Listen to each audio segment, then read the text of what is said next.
All right. Do we want to talk about the Cavs real quick and then get into questions? Yes, absolutely. We got to talk about the Cavs. Well, let's just present this chat real quick, since y'all in here. Do you think it matters if teams are afraid to play the Cleveland Cavaliers in the playoffs or not? Do you think it matters? That conversation is such an interesting one because I'm like, of course, teams aren't afraid of the Cavs yet.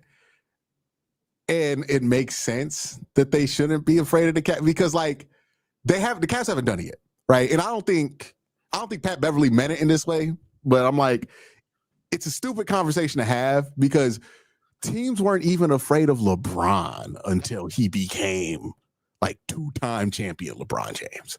And then there was some fear about playing the Heat and LeBron James, right? Like, but that's normal, right? Like, were people really afraid of the Celtics last year?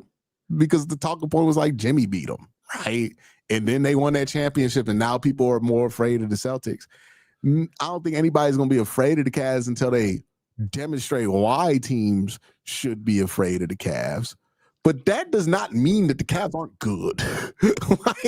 Yeah, to me, when I listened to what Pat said, I was just like, there's some things that he said that I agree with a little bit, but the overarching thing of like being fearful of playing the Cavs, I just don't think it matters if they are or not. Like, I don't think that matters if they're afraid to play the Cavs or not.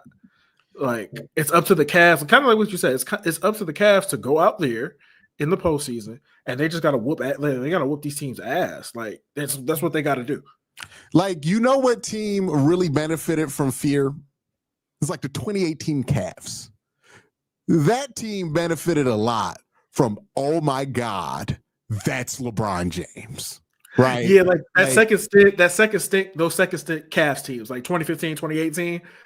Everybody in the East knew what it was. Yeah, it was like, oh my God, that's LeBron James. He is still in the East, and he is at the peak of his powers, and that's Kyrie Irving.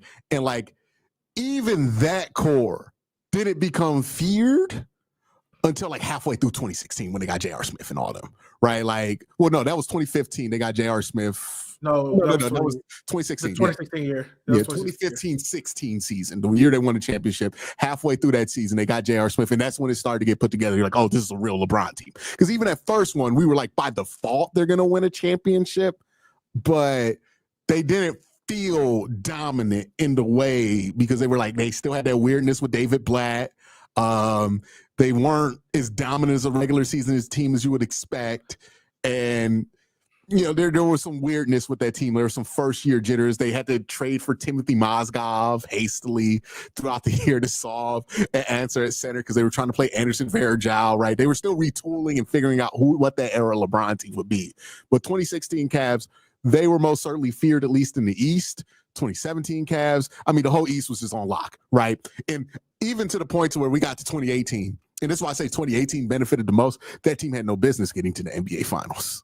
No. But they did, and partly because, oh my God, that's LeBron James, was absolutely a factor with every team that they played, specifically the 1 seed Toronto Raptors. Oh yeah, it was complete mental domination. Like, they knew mentally they could not beat LeBron James. They had no shot. Right? Like, and it was like LeBron made that ridiculous bullshit floater. That was it. They quit. They quit immediately after that. It was game 4 was after that. They just folded after that. It was like, we can't beat them. Hey, was that the year DeMar DeRozan was like, if we had LeBron on our team, we would have won too? Was that the year he said that? Yeah, but there were so many years, right? There was 1 year he had to decompress, right? Hey, LeBron was torturing DeMar, bro. I started to feel bad. You could tell it was really fucking with DeMar. It was really fucking with him. Like, I cannot beat this. Him and Paul George were on a podcast together, and they were just commiserating about how LeBron changed their entire career path because DeMar was like, yep, we lost that game and I was out of there that offseason. He's like, yeah, he got you too, huh? He got me in Indiana, right? Like, and the crazy part was Paul George at one point was the LeBron stopper hope for everybody, and it just went away. Hey, with Paul, it was kind of worse though, because Bron got him in game 7s back-to-back seasons. They was like, it was worse because y'all was actually like right there. Like y'all really had a chance. Jeff Teague is hilarious when he talks about this because he's like, we never beat the Cavs in the playoffs. At one time, we was up 25, and he's like, we good. I was like, what? He's like, don't worry, we good. We good. We got right where we want them. He's like, what? Yeah, and then they came back and won by 10. He was like, people in Atlanta were cheering for him. Yeah, I've hard fouled him. Jeff Teague, best storyteller in NBA history. him and Iman Shumpert got to go at it for the crown. Like, because I think Iman, whenever this LeBron documentary drops, oh yeah, he's gonna be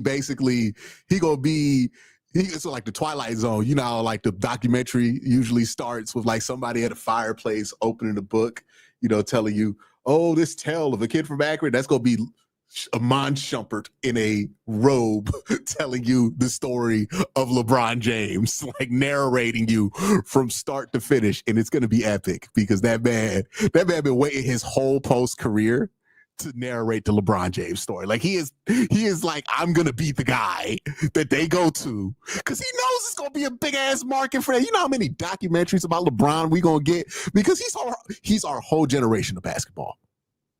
He's probably only gonna be one. It's gonna be produced by him. Like, there's gonna be so many LeBron. There's already a bunch of LeBron stuff. There's already a movie. Like, I forgot he do that. He do got a movie. He has a movie studio, Cole. We are gonna get a 23-part documentary. We are gonna get 2 4-hour documentary movies. We are gonna get documentaries about specific moments in LeBron, like that Game 6 picture, where his legacy was on the line. That's gonna be a whole movie. Just leading up to that. And think about the people LeBron has surrounded his career with that will be awesome in documentary form. Dwayne Wade. You ever hear Dwayne Wade on the podcast? He's amazing when he is telling stories about what happened, right? Like, he's going to be amazing doing it. Chris Bosh. You will get Tim Duncan. Melo talking about how he couldn't do nothing. Okay, nothing. Hey, Kawhi. He ain't gonna have Kawhi on there. No, he gonna have Kawhi on there. He gotta have Kawhi on there. He's not gonna do that to himself. Look, he's got no moments over Kawhi, right? Everybody else. That's what I'm saying. That's what he's saying. He gotta have Kawhi on there. Be like, yeah, man. Rashad McCant's gonna have to produce the one with Kawhi in it. All right, like, Bron is smart enough to know that, like, yeah, I gotta have because he's had so many like. He gonna do stuff like have Draymond in it or Steph because those if you have Draymond in it, if you have Draymond in it, you gotta have Kawhi in it. The thing with Kawhi is Kawhi say anything. Exactly. Yeah, you gotta have the other side. You gotta have the other side. What did Kawhi get in there? How was guarding LeBron? I'm gonna be real with you. It was pretty easy. Like, he gotta in the doc. He gotta have that in the doc. You gotta have that. Let's work back to the whole conversation about the Cavs being fair, right? No, this is not the LeBron era Cavs, right? That's the difference between this team winning 57 games and the 2016 Cavs winning 57 games is the Cavs in 2016 had the fear of LeBron James. They had the greatest player in their generation who I think in his early 30s, he was still in his prime. Like he was still the best player in the league. His jumper was just crazy, right? Like at that point in his career, still the best player in the league, still LeBron James. Yes, that is very different than what this Cavs team has now because they don't have that single player that you sweat. The problem with this mindset is that I think it's a bit outdated because there's not really that in the NBA, or at least in the East, right? Like maybe you can feel that way about Jason Tatum.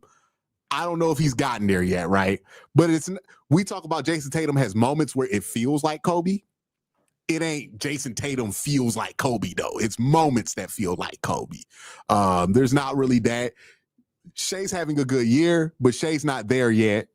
Who else? Like, do we give Kristaps? I mean, not Kristaps. Do we give Jokic that?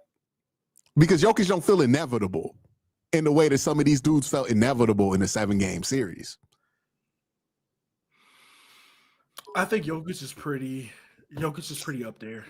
When he's locked in, like he feels inevitable to you, Laker fan. Okay. Not even so much anymore because D'Lo gone, so I ain't even be worried about it now. But like who else? You mean AD? Huh? You mean AD's gone? No, I said D'Lo's gone, so we good. Stop y'all from beating Jokic? Absolutely. Go back and watch some games. D'Lo was god awful in every single game. On D'Lo, man. Go back and watch every single Nuggets Lakers playoff game the last couple years. D'Angelo Russell is terrible. We would say Jokic probably is the closest to feeling like that in the NBA currently.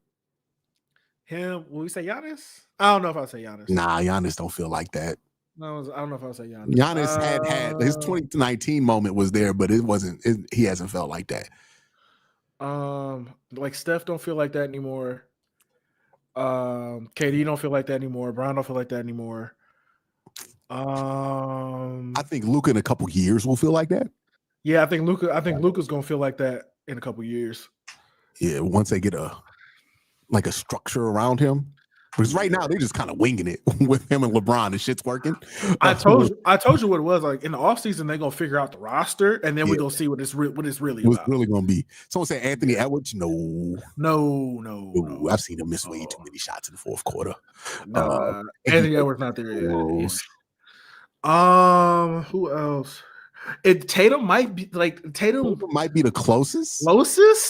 Outside of Jokic? Way closer to him to feeling like that than Tatum. Yeah, I think Jokic is the when he get it going, there's nothing you could do. Yeah. With Tatum, you feel like you have to just withstand whatever barrage he's going on. But you know it's going to end at some point. With Jokic, he might average 30 and 20 the whole fucking series. Tatum got real playoff moments. Yeah. I think because of the finals against the Warriors when he got shut down. Yeah. And then obviously the Eastern Conference Finals when Jimmy when they won. I think people hold on to that. But outside of those, he got some moments in the playoffs where he was cooking. Do we put Jimmy in that conversation? No. I feel like Jimmy Butler from 2 years ago feels more inevitable than Jason Tatum does right now. In the playoffs. I disagree. Because he just took over. One thing I will say about Jimmy, though, is this. Jimmy definitely plays better in the playoffs than he does in the regular season. 100%. Yeah. I don't know. I think the problem with that conversation is I don't think anybody is really feared in the NBA right now. In the way that maybe in Pat Beverly's era, well, definitely in Pat Beverly's era, that happened, right? There was that. It was KD Warriors, it was the Warriors, and it was LeBron, and those were the boogeyman, and they legit gave the Rockets fear, right? Or whoever else that Pat Bev's team was on that year. But we haven't really had that since LeBron has stopped being that last year, 2018 Bron. It's not been about these teams that nobody was really the Milwaukee Bucks weren't like that. Feared. Yeah, nobody feared them. Nobody was fearing the Toronto Raptors. Kawhi eventually got to the point where it felt inevitable. You still were worried that if KD came back in that series, they could have beat the Raptors. So it wasn't completely like that. All these other teams that have won championships, even the 2021 Warriors, that was a Cinderella run, right? that was a shock more than anything. It was just, hey, Steph's got it like that, right? But it wasn't like you went into there oh my God, Steph gonna do it. We don't really have those teams anymore. We don't have the Jordan Bull. We don't have the Jordan Bulls. We don't have the Shaq and Kobe Lakers. We don't have the Kobe Lakers. We don't have the those Spurs teams where you were always Because you were always worried, that they could do it any year. You know what I'm saying? Like that could happen. The Heatles teams, we don't have those. Yeah, there's nobody. Even like the Boston, like the 08 Boston team, or like the big three Boston team. Like you don't even have that. You know what I'm saying? I think Boston as a team is as close to that as we got right now. Jokic as a player is as close to the player element that we have right now. But you don't feel that way about the Nuggets as a team. You feel like they're very beatable in a 7-game series if you had the right pieces. And the Boston Celtics, like, I don't think Jason Tatum is that. Like, he's really, really good. I don't want to undersell Jason Tatum, but we're talking about, like, we know what it felt like to go up against Bron, or to be on the side of the team that's rooting for Bron, where you have this unending faith, like the same way you would if you had Pat Mahomes or Tom Brady, this unearned confidence, no matter how your regular season has went, that you're going to be all right because you got Bron, right? You got Jordan, you got Pat, you got Tom. I don't think that's how people feel about Jason. Right. It's not. It's a 7-game series. Yeah, Smush Parker out there, but fuck it, we got Kobe and they don't. Right. Like it's not there. He's a really good player, top 75 player, but I think he's definitely like a below where they stood. Right. As far as like how you perceive them and like the level of consistency that comes there with Jason. I think what hurts Jason in a lot of people's minds, because I think Jason's great. I think it might be we've seen him play too early too. I think it's when Jalen won Finals MVP last year. Oh, they doing the Steph to him. Yeah, I think it's that. Like, it's like, nah, you're not like that because you're not even like that on your team, kind of a thing. Because I always wonder, like, how would I feel about Kobe if I saw Kobe play when he was super young? Because that's a part of it with Jason Tatum. He's been playing meaningful basketball since his rookie year. So he feels a lot older than he is. Yeah. So maybe that's part of it where we're like, we've seen Jason Tatum grow, but so it's hard for us to see him in the light that he might be in. But I don't know. I don't feel, someone said this is an old head conversation. Okay. Yeah, it really is. It really is like an old head barbershop conversation for real. Yeah. But yeah, that's the thing with Jason Tatum is I don't know if I feel that way about him. And that thing that goes back to the point with Pat Beverly is it's true, right? I don't think anybody's like, oh my God, shaking in their boots. We got to play Evan Mobley, Donovan Mitchell, and Darius Garland. I think every team that plays the Cavs in the playoffs is going to feel like they can beat them, right? Because the Cavs have not done it. And the players on the Cavs have not done it. Like, they're not individually, right? Like, Donovan is not LeBron, obviously, right? So you can feel like you can beat them, but that's kind of how we felt about the Spurs before they became the Spurs. The Warriors, we felt like they were super beatable until they weren't. Right? Like, yeah, the 3-point shooting team. They live by the 3. They die by the 3. They don't have a real perimeter threat. It took us like 10 fucking years to give Steph the credit that he's finally earned as a player. And it's like some teams you have early buy-in because they fit the traditional mode, and the Cavs don't fit that, right? The Cavs don't fit the traditional mode of what a championship contender looked like. So I expect buy-in to be pretty late for NBA players there. But that doesn't mean they can't win at the level that they did, because nobody believed in the Warriors before they did it. Yeah, so they have to go out and just have to do it. Yeah, like, they got to do it. They got to go on a deep playoff run. You got to at least, in my mind, you at least got to get to the conference finals. Hell, nobody thought like both teams, the Spurs too, right? The teams that beat LeBron back to back in those finals. Nobody thought the Kawhi Spurs was going to do it, right? Like, we didn't know who Kawhi Leonard was until them playoffs started. Like, they beat them back to back. They lost the first year. The Heat lost. The Heat won the first year, and then they lost the second year. LeBron left, and then LeBron lost in the finals to Golden State.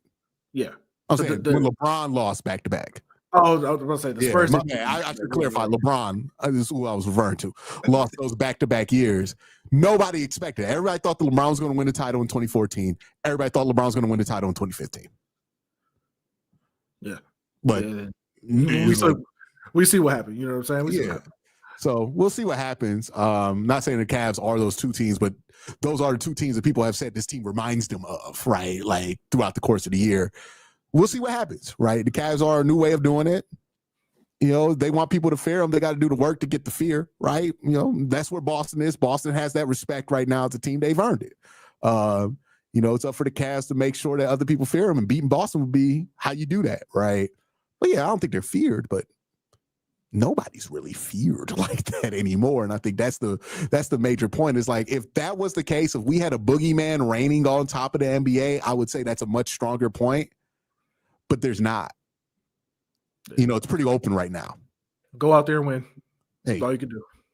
Hey. And look, when the Cavs play focused basketball, they should be able to easily get to the Eastern Conference Finals. I know some people are worried about it, but I was watching this losing streak, and I was like, this is a team that, how do I put this, Cole? And this is going to make me sound old again. I understand. So whoever called me an old head 10 minutes ago, get ready to warm it up. Put that shit in the comment bar right now.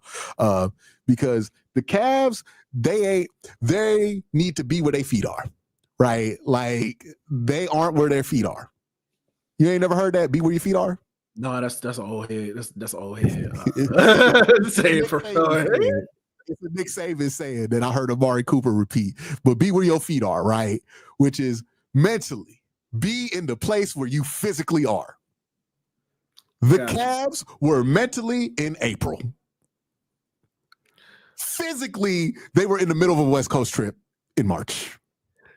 And do you know what I think was going on, Q? You think they were partying? I think that's part of it. Yeah. They was having a good time.